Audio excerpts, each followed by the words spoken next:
보면 그 어르신들 70세 이상 또 80세 이제 어르신들과 만날 일이 참 많습니다. 그러다 보면 이제 재미있는 에피소드가 참 많은데, 제가 그 인천에서 사역할 때는 그 어르신들, 70세 이상 어르신들만 따로 구역을 만들었습니다. 그래서 시니어부라고 해서 어르신들 금요일마다 예배 드리고 또 점심 식사 교회에서 같이 하고 한 150명 넘게 매주 그렇게 모여서 예배를 드렸습니다. 그런데 그 또 구역 전체이기 때문에, 그리고 봄마다 또 가을에 이렇게 대신방을 제가 진행을 했었는데, 그러면 이제 다 어르신들이 이렇게 가방 하나씩 들고 허리는 다 이렇게 비슷해요. 이렇게 꼬부라지시고 차에 올라타실 때 제가 보조를 해드려야 돼요. 영차하고 이제 올려다 드리고 또 내려올 때 손잡아 드리고 이제 그렇게 하는데, 어느 날 이제 또 어르신 그 시니어 모임 속에서 이제 구역이 있는데, 어느 구역 이제 처음 이제 제가 부임했기 때문에 이제 부교육자로서 이제 대신방을 하는데, 권사님이 이제 첫 번째 집을 찾아가는 거예요. 그들 그 구역에 한 80대신 권사님이 목사님 그 내비 안 찍어도 돼. 내가 거기 어딘지 알아. 인천 내가 꽉 잡고 있어. 그러면서 이제 맨 뒤에 앉으셔가지고 제가 앞에서 운전하고 있는데, 목사님 저기서 저짝으로 와. 저짝. 아니 저분은 맨 뒤에 앉았어요. 그 봉고차 맨 뒤에. 그럼 저는 앞에서 앞만 보고 내비게이션을 못 찍게 하는 거예요. 주소 안 찍어도 자기가 다 안다는 거예요. 근데 저 앞에서 저짝이라고 하면 어디로 가야 되는 거예요? 좌회전해요? 우회전해요? 예? 아니 그걸 왜 좌회전이라고 얘기를 하세요? 이 짝이라니까. 이 짝, 이 짝, 저 짝. 와, 식은땀 흘리면서 이 짝, 저 짝으로 제가 이제 본능에 따라서 운전해서 겨우 그 아파트에 도착을 했습니다. 이렇게 이제 복도식으로 되어 있었는데, 그래서 이제 이 첫 번째 권사님이 몇 층에 사실까요? 하면서 이제 교족부를 이렇게 딱 펼쳐서 몇 동 몇 통가 보려고 했더니, 목사님, 나 이 사람이랑 30년 같은 구역이야. 나만 따라와. 그래서 그 권사님이 이제 가방 들고 이렇게 허리 구부리고 이제 그 엘리베이터 눌러서 이제 5층에 올라간 거예요. 여기 5호. 근데 배를 누르려고 하는데 이상한 거예요. 보통 교인분들 문 앞에 뭐가 붙어 있어요? 교패가 붙어 있잖아요. 근데 수십 년 이 교회를 다니시는 분들 교패가 없는 거예요. 그래도 띵동띵동 했죠. 떨어졌나 하고. 그런데 눌러도 아무도 안 나오는 거예요. 그러니까 권사님이 뒤에서 이 사람 어디 간겨 막 그러면서 이제 권사님 막 이제 뭐라 그러고, 그래서 제가 그때 막 교족부를 살펴봤어요. 505호가 아니라 705호인 거예요. 그래서 그 권사님, 권사님 우리 다른 층으로 한번 가볼까요? 그래서 그럼 가자고, 가보자고, 한번 찾아보자고. 그래서 이제 7층 가서 이제 마치 우연히 찾은 것처럼 권사님 여기 보세요. 교패도 있고 첫 번째 권사님 집인 것 같아요. 이게 띵동띵동 했더니 누가 나왔을까요? 그 첫 번째 권사님이 나오신 거예요. 근데 구역장 그 권사님 뭐라 하는지 화를 내면서, 아니 언제 여기 이사 옮겨? 근데 그 권사님은 그 아파트에서 30년 넘게 아무 데도 이사 안 가고 거기 살았거든요.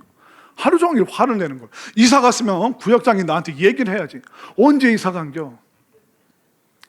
근데 시골에서 목회하시는 목사님들이랑 얘기해도 되게 재밌는 에피소드. 그러니까 어르신들이 잘 못 들으시고 또 글도 잘 모르시고 하니까 굉장히 이제 시골 목사님들이랑 얘기하면 재밌는 일들이 많은데, 그러니까 지금 우리 사순절처럼 이제 어느 주일날 목사님이 그 갈보리의 십자가, 우리가 갈보리를 바라봐야 됩니다. 우리가 갈보리 언덕으로 나아가야 됩니다. 막 힘있게 설교하시고, 또 찬양할 때도 아까 우리 가사 중에 갈보리 그 가사가 있었잖아요. 그걸 막 불렀어요. 근데 예배 끝나고 나오니까 교회 나오신 지 얼마 안 되신 할머니가, 목사님, 내가 봄 보리는 알아도 가을 보리는 내가 들어본 적이 없다고. 보리는 봄에 피는 거지 가을에 피는 거 아니라고. 근데 목사님 자꾸 가을 보리 그러는데 가을 보리 언덕은 없다고 막 그런 얘기 하면서 막 그 목사님이랑 사모님 또 그날 막 깔깔 웃으면서 그런 일도 있었다고 하더라고요. 자, 가을보리가 아니라 갈보리. 오늘 성경 말씀에 보면 장소가 나오고 세 개의 십자가가 나옵니다. 한번 볼까요?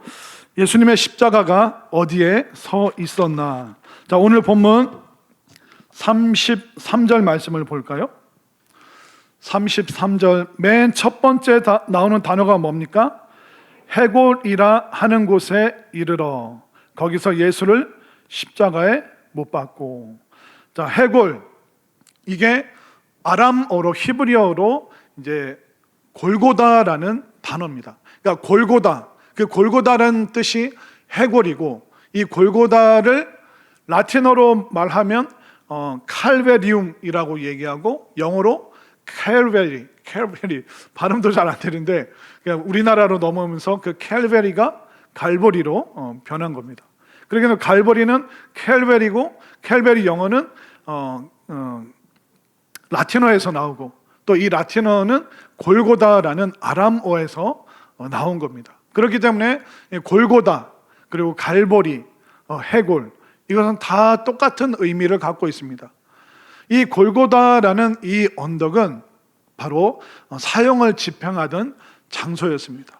사람이 죽어서 해골밖에 남지 않는, 그 인생의 가장 비참하고 무섭고 그 끝이 나는 종교를 이루는 그 언덕이 바로 해골, 골고다, 갈보리라는 그 언덕에 예수님의 십자가가 바로 서 있습니다. 근데 이 예수님의 십자가가 어디에 위치하냐면 두 죄수의 가운데에 이 십자가가 위치하고 있습니다. 자, 33절을 다시 한번 볼까요? 33절 시작. 해골이라 하는 곳에 이르러. 거기서 예수를 십자가에 못 박고 두 행악자도 그렇게 하니 하나는 우편에 하나는 좌편에 있더라. 그러니까 하나는 우편에 하나는 좌편에, 그 두 명의 행악자가 예수님을 중심으로 해서 좌우편에 지금 못 박혀 있습니다. 근데 이 십자가 처형은 그 당시에 아무에게나 행했던 것이 아닙니다. 이 십자가 형벌은 도망친 노예들, 그리고 살인 강도, 그리고 로마에 반역하는, 그러니까 로마를 향해서 적대적인 마음을 갖고 있는 사람들, 그런 죄수들 중에서 특별히 사형 선고를 받는 사람들을 바로 골고다, 해골이라 하는 곳으로 끌고 갔습니다. 그런데 이 두 명의 죄수는 십자가상에서도 서로 막 이렇게 이야기가 막 오고 갑니다. 그렇기 때문에 이 두 명의 죄수는 어떻게 보면 같은 죄, 공범이라고 말할 수가 있습니다. 그러면 같은 죄를 지은 두 사람을 같이 놓고 예수님을 따로 놔야 되는 거예요. 전혀 다른 문제의 그 사형 집행이기 때문에. 그런데 왜 이 공범과 같은 두 사람 사이에 예수님이 그 가운데 껴 계시는가? 그것은 바로 그 당시 빌라도와 종교 지도자들의 어떤 조치, 어떤 의도가 반영된 그런 행동이라고 생각하시면 됩니다. 왜냐하면 이 종교 지도자들이 예수님을 로마 법정에 세울 때 그 근거가 뭐였냐면 신성모독, 그가 자신을 하나님의 아들이라고 했습니다. 자신을 본 사람은 하나님을 봤다고 했습니다. 이것은 너무나도 악한 신성모독입니다. 그러니 그를 사형에 처하게 해 주십시오. 그러니까 종교 지도자들은 그 사형을 언도를 내렸죠. 그러나 이 사형을 집행하는 것은 로마 총독, 그러니까 로마 그 지휘자들만, 집권자들만 할 수 있는 행동입니다. 그렇기 때문에 어떻게 해서든 예수님을 제거하기 위해서, 예수님을 사형시키기 위해서 이런저런 것을 가지고 빌라도에게 얘기를 해요. 그런데 빌라도는 계속 아니다, 신성모독이 무슨 사형당할, 십자가 형벌에 처할 그런 죄냐. 그리고 저 예수라는 사람과 대화해보니 저 사람은 죄가 없다, 아무런 죄가 없다. 그래도 종교 지도자들은 신성모독이 안 되니까 이제 다른 죄를 갖다 붙이는 거예요. 예수라는 사람은 가이사에게, 로마 황제에게 세금 바치는 것을 금하게 했습니다. 세금을 못 바치게 했습니다. 이건 유언비어예요. 거짓말이에요. 그리고 저 예수라는 사람은 로마를 대항하는 사람, 그는 자칭 유대인의 왕이 되어서 로마를 반역할 사람입니다. 그러니까 예수님이 하시지도 않은 그 일을 가지고 예수님을 죽이기 위해서 종교 지도자들이 달려들었죠. 그러나 빌라도는 계속 예수님을 사형시키는 것이 양심에 꺼리 끼는 거예요. 아무리 대화를 해보고 그리고 분위기를 살펴보고 백성들이 알아본 것을 확인해 봤는데 그 사람은 사형받을 만한 그런 죄가 없다. 그런데 종교 지도자들과 유대인들이 계속 들불처럼 일어나니까 그 밀란이 그 막 폭동이 일어날 것 같으니까 어쩔 수 없이 빌라도가 예수님을 그 죄인들 속에 집어넣어야 되는 거예요. 왜냐하면 신성모독으로는 그 죽일 수가 없기 때문에 이 두 범죄자, 이 공범 사이에 예수님을 끼워 넣은 거예요. 그러면서 이 두 공범이 행했던 그 죄와 똑같은 로마를 반역하고 대항하고 그런 모습으로 예수님을 포장을 하는 것이죠. 그래서 예수님께서는 그 공범, 그 사이에 껴 계시는 거예요. 마치 그들과 똑같은 죄를 범한 사람인 것처럼 그렇게 예수님을 몰아가고 있는 것입니다. 그리고 그 십자가 위에 예수님에 대해서 뭐라고 그 죄의 패를 붙였을까요? 요한복음 19장 19절을 볼까요? 시작. 빌라도가 패를 써서 십자가 위에 붙이니 나사렛 예수 유대인의 왕이라 기록되었더라. 자, 유대인의 왕이라고 기록을 했습니다. 그런데 종교 지도자들이 이게 싫은 거예요. 그것 때문에 예수님을 제거하고 싶지만 예수님을 유대인의 왕으로 인정하고 싶지 않은 겁니다. 그러니까 자칭 예수라고 그 자칭이라는 그 표현을 좀 넣어주십시오라고 빌라도에게 요청을 합니다. 자, 요한복음 19장 21절 시작. 유대인의 대제사장들이 빌라도에게 이르되 유대인의 왕이라 쓰지 말고 자칭 유대인의 왕이라 쓰라 하니. 근데 이 자칭 유대인의 왕, 이것은 어떻게 보면 정신이 온전치 않은 사람, 그리고 어떤 과대망상에 빠진 사람, 그런데 그런 사람을 사형을 시킬 수 없다. 그렇기 때문에 빌라도가 결국 뭐라고 얘기하는지 아세요? 요한복음 19장 22절 시작. 빌라도가 대답하되 내가 쓸 것을 썼다 하니라. 종교 지도자들과 빌라도는 예수님을 죽이기 위해서 여러 꼼수와 또 여러 가지 방법들을 고안해냈습니다. 근데 그 속에서 바로 하나님의 섭리가 드러나죠. 정말 이방인을 통해서 예수님이 유대인 왕으로 지금 불려지고 있습니다. 이처럼 그들은 예수님을 두 명의 공범과 똑같은, 그리고 그 로마를 반역하는 죄를 지은 그 주동자처럼 거기에 슬쩍 끼워서 예수님을 죽음의 자리로 몰아가고 있습니다. 그러면서 예수님을 그 세 개의 십자가 중에 가장 가운데 십자가 예수님을 못 박았죠. 그래서 우리는 갈보리 언덕에 세 개의 십자가를 보게 되는데 이 세 개의 십자가는 각각 다른 의미가 있습니다. 바로 예수님의 십자가는 대속의 십자가, 또 다른 십자가는 저주의 십자가, 또 다른 십자가는 회개의 십자가. 바로 대속과 저주와 회개, 그 세 가지의 그 십자가 모습을 우리가 오늘 본문을 통해서 다 볼 수 있습니다. 자, 먼저 예수님의 십자가는 대속의 십자가죠.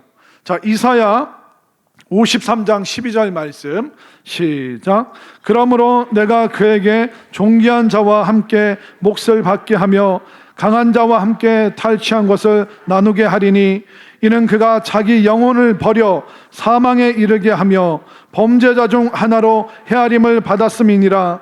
그러나 그가 많은 사람의 죄를 담당하며 범죄자를 위하여 기도하였느니라. 아멘이죠.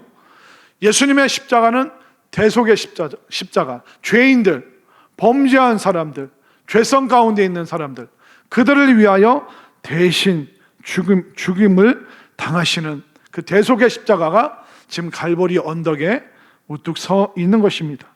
또 예수님의 그 대속의 십자가 고린도후서 5장 21절 시작. 하나님이 죄를 알지도 못하신 이를 우리를 대신하여 죄로 삼으신 것은 우리로 하여금 그 안에서 하나님의 의가 되게 하려 하심이라.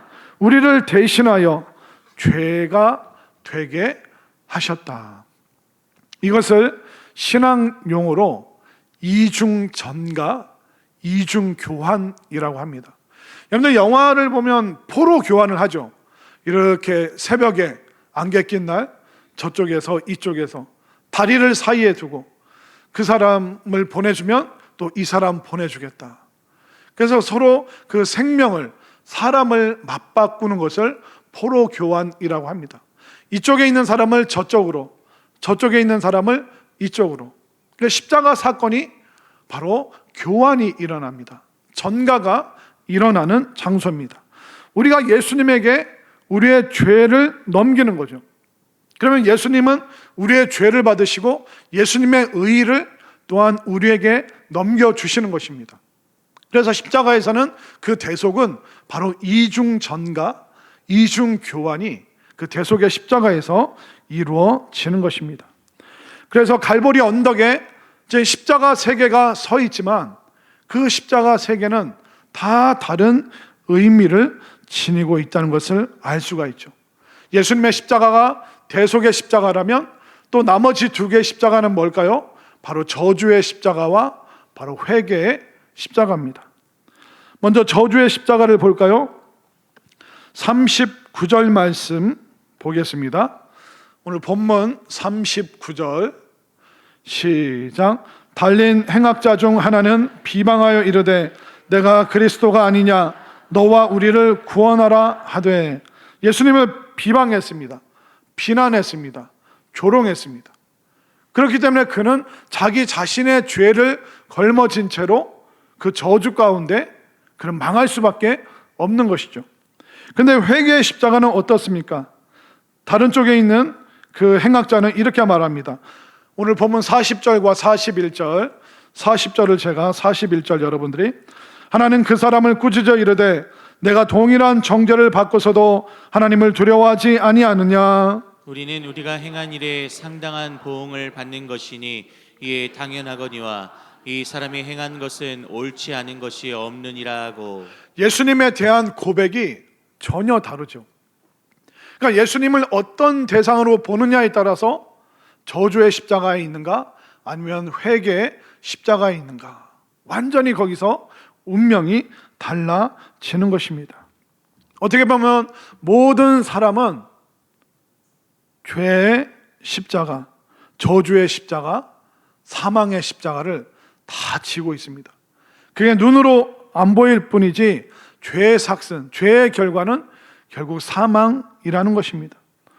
이 사망의 개념은 뭐냐면 분리를 말합니다. 분리. 자, 죽은 자는 우리 산자와 함께 있을 수가 없죠.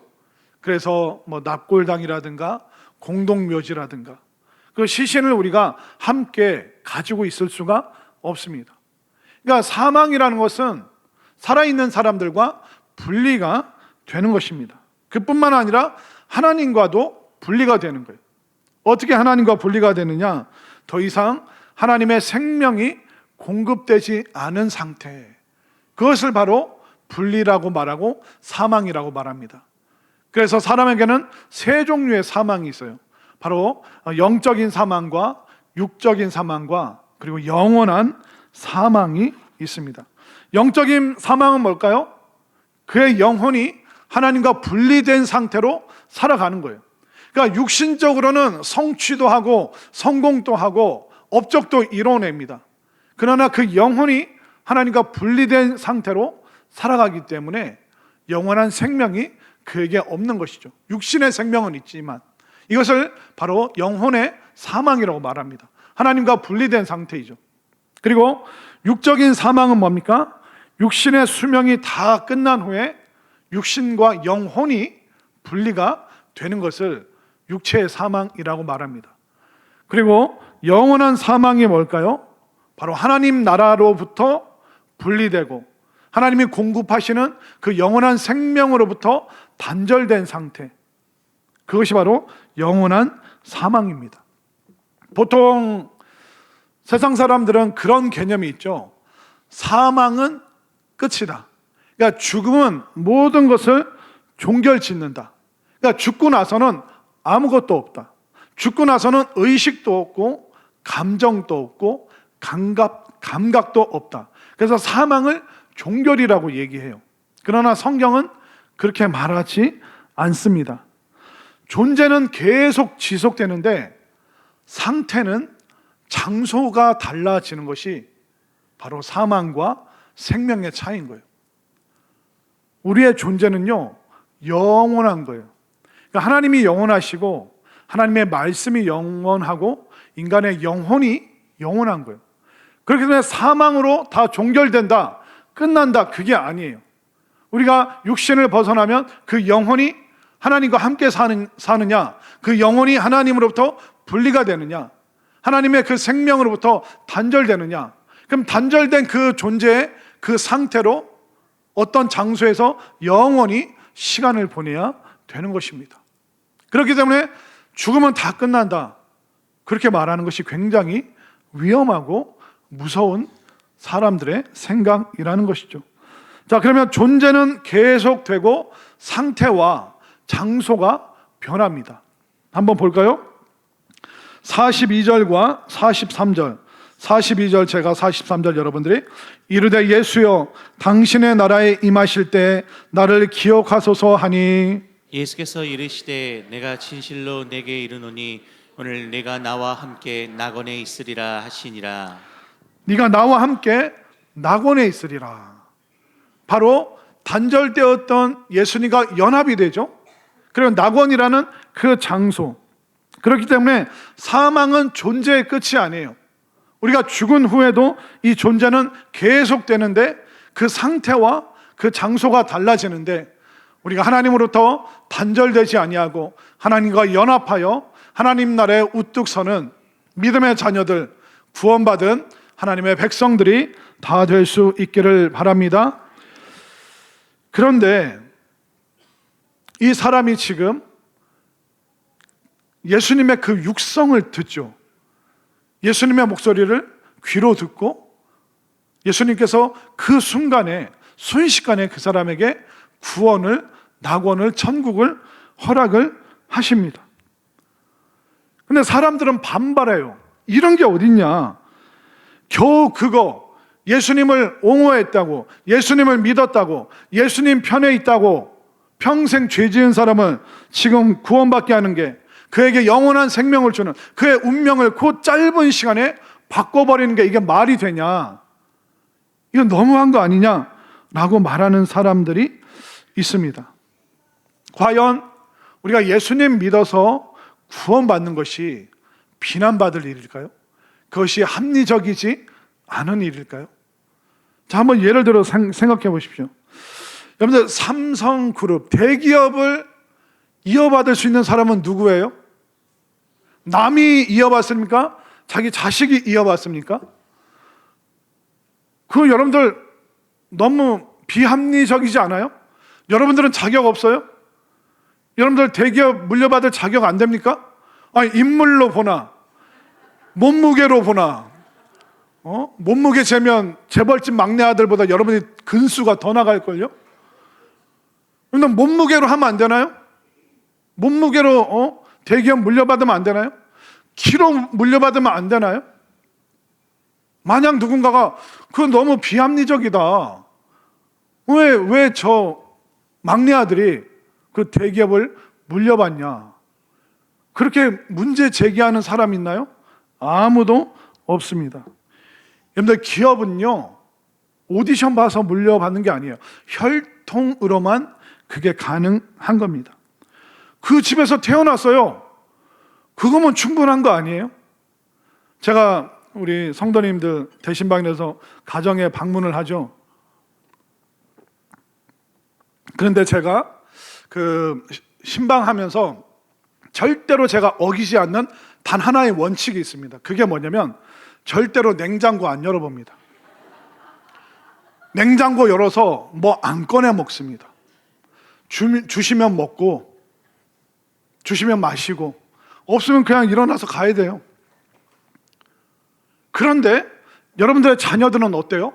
냉장고 문 막 벌컥벌컥 열지 않아요? 여러분들 이상하지 않습니까? 저한테는 그거 열어보게 한 번도 안 시켜줘 놓고 아이들은, 자식들은 왜 그걸 열 수 있어요? 가족이니까, 그 집안에서 태어났으니까, 그러니까 그 모든 것을 다 누릴 수 있는 것이죠. 이걸 비합리적이다, 그런 게 어딨냐, 말도 안 된다, 그 아이가 그 집안에서 기여한 게 뭐가 있냐, 이렇게 말할 수 있습니까? 그 존재 자체로 받아들이는 거죠. 그 존재 자체가 집안에 있는 것은 모든 것을 다 누릴 수 있는 것이죠. 그렇기 때문에 예수님의 그 대속의 십자가 옆에서 바로 회개의 십자가로 변화된 그 사람의 고백, 그 사람의 믿음, 그 믿음 보시고 순식간에 단번에 예수님께서 그를 구원하셨음을 믿으시기를 바랍니다. 땅에서는요, 혈통으로 운명이 바뀌는 것입니다. 저는 중학생 때 가끔 그런 생각을 했어요. 학교 끝나고 이제 하교해서 집으로 갈 때 갑자기 까만색 세단이 쫙 오면서 참, 도련님 15년 동안 찾아다니고 있었습니다. 이 차를 타시죠 하면서 저를 탁 태워가지고 그런 부모님 밑에 살아봤으면 좋겠다. 이 땅에서는요, 혈통으로 운명이 바뀌는 거예요. 여러분들 앞에 까만 차 지나가면 세워보세요. 혹시 나 모르시냐고, 혹시 나 찾아온 거 아니시냐고 물어보세요.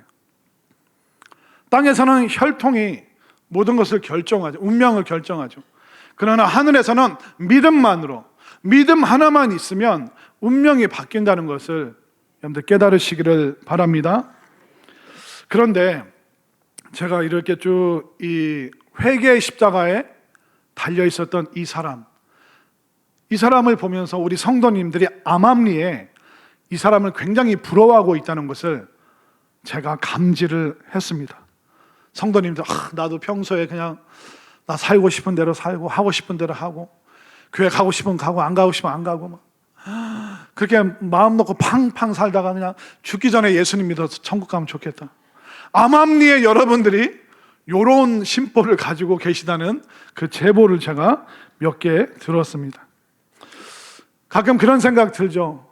내가 괜히 일찍 예수님 믿어서 내가 믿는 집안에서 태어나는 바람에 그냥 해보고 싶은 것도 못 해보고 그냥 바른 길만 살아야 되고 예배 드려야 되고 주일날도 피곤한데 학생들 때문에 내가 9시 예배 나와야 되고 말 안 듣는 애들 뭐 달래고 원래서 성경 공부해야 되고 이거 내가 언제까지 해야 되냐, 그럼 고민에 쌓일 때도 있죠. 나 돈도 없는데 11조를 어떻게 내냐, 너무 아깝다.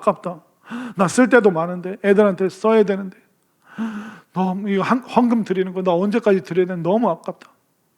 근데 이 강도는 평생 자기 마음대로 살다가 막판에 마지막 순간에 대박 났는데 나도 이랬으면 좋겠다. 정말 이 사람이야말로 가장 실리적으로 살다가 구원받은 행운아가 아니냐라고 생각하시는 분들이 간혹 있을 수도 있습니다. 물론 이 사람이 운이 아니라 복을 받은 것이죠. 그가 하나님과 단절되었다가 하나님과 연합된 그 믿음의 복을, 회개의 복을 그가 받았으니 행운아인 것이 분명합니다. 그러나 그의 구원은 어떻게 보면 부끄러운 구원이라고 말해야 됩니다. 화면으로 고린도전서 3장 14절과 15절 말씀, 14절 제가 15절 여러분들이 만일 누구든지 그 위에 세운 공적이 그대로 있으면 상을 받고 누구든지 그 공적이 불타면 해를 받으리니 그러나 자신은 구원을 받되 불 가운데서 받은 것 같으리라. 자신은 구원을 받되 불 가운데서 받은 것 같으리라. 이걸 오해를 하시면 안 되는 게 천국에 가긴 갔는데 천국의 어떤 굉장히 뜨거운 장소에서 살아가야 되는 건가? 이렇게 겨우 구원받은 사람들은 그걸 말하는 것이 아닙니다. 15절에서 구원을 받되 불 가운데서 받은 것 같다, 이 말이 뭐냐면 불난 집에서 가까스로 탈출한 사람과 같은 모습의 구원을 받는다라는 의미입니다.